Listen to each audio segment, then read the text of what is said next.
Heavy মজা তো, অনেক মজা তো। এবারে এই যে সামনে এই যে গরু গোস্তের সাথে কোক খাইতে অনেক মজা লাগবে, কোকা খাইতে, স্প্রিট খাইতে, স্প্রিট কোকা কোলা।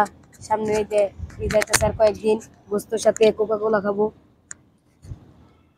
আরে ভাই আপনি আর কি কোন, আমি তো দিনে রাতে সবসময় শুধু কোকই খেতে থাকি, কোক ছাড়া তো আমার চলেই না। সারাদিন তো আমি শুধু কোকই খাই, অনেক মজা। ভাই ওরা কি খাচ্ছে, চলো যাই দেখি।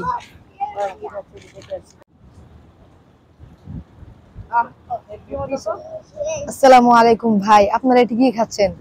ওয়ালাইকুম আসসালাম ভাই, আমরা তো কোকা স্প্রাইট খাচ্ছি। ভাই আপনি কি জানেন এর সাথে যে আমাদের ফিলিস্তিন ভাইদের রক্ত লেগে আছে? ভাই কি বলেন, কিছু বুঝলাম না তো, একটু বুঝিয়ে বলবেন? ভাই আপনারা যে কোকা কোলা স্প্রাইট এটি কিনে খান, এটি হলো ইসরায়েলি পণ্য।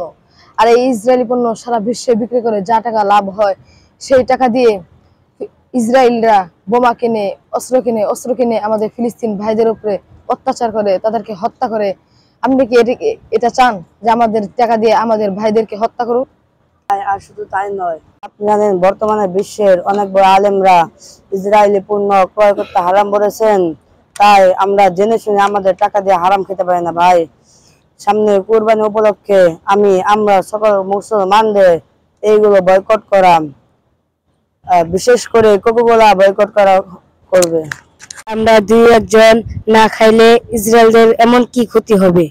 কি বলেছেন ভাই, শুধু আপনি পণ্য ক্রয় করা ছেড়ে দিলে তেমন কি ক্ষতি হবে?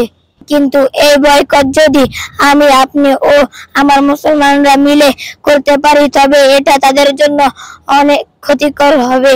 আর তারা আমাদের টাকা দিয়ে অস্ত্র কিনে মুসলমানদের বিরুদ্ধে ব্যবহার করতে পারবে না ভাই, এটা আমাদের ঈমানি দায়িত্ব।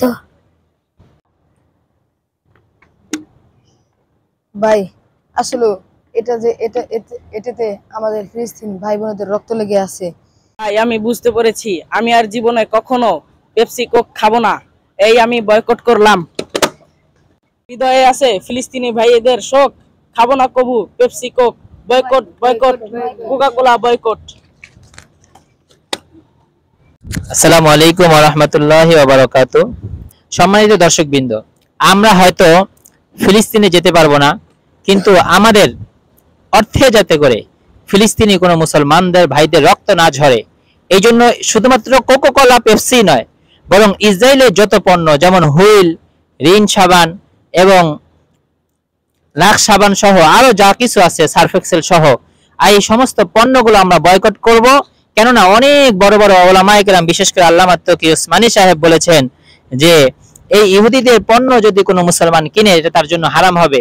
কেননা এর প্রত্যেকটা অর্থ মুসলমানদের বিরুদ্ধে, বিশেষ করে ফিলিস্তিনি শিশুদের বিরুদ্ধে, এবং তাদেরকে অন্যায়ভাবে পাখির মতন গুলি করে হত্যা করতেছে এই সমস্ত ইহুদিরা। এই জন্য আমরা হয়তো ফিলিস্তিনিতে বসবাস করতে পারি না, ফিলিস্তিনিতে যেতে পারবো না, কিন্তু আমাদের হৃদয়ে সব সময় ফিলিস্তিন বসবাস করে, কেননা এটা আমাদের ঈমানি দায়িত্ব। আল্লাহ নবী সাল্লাল্লাহু আলাইহি সাল্লাম বলেছেন, আল মুসলিম আখুল মুসলিম, এক মুসলমান আর এক মুসলমানের ভাই। এক মুসলমান ভাই যদি আহত হয়, এক মুসলমান ভাইয়ের কোনো অঙ্গে যদি কেউ ব্যথা পায়, তো অন্য মুসলমান যদি ব্যথা না পায়, সে পরিপূর্ণ ঈমানদার হতে পারে না। এই জন্য আমরা খুবই ব্যথিত, আমরা জিহাদ করতে পারবো না, আমরা যুদ্ধ করতে পারবো না মন চাইলেই, কিন্তু আমাদের পক্ষ থেকে তো এতটুকু হতে পারে যে আমরা আমাদের অর্থ যাতে করে কোনো ইসরায়েলের পক্ষে এবং মুসলমানদের বিরুদ্ধে না যায়।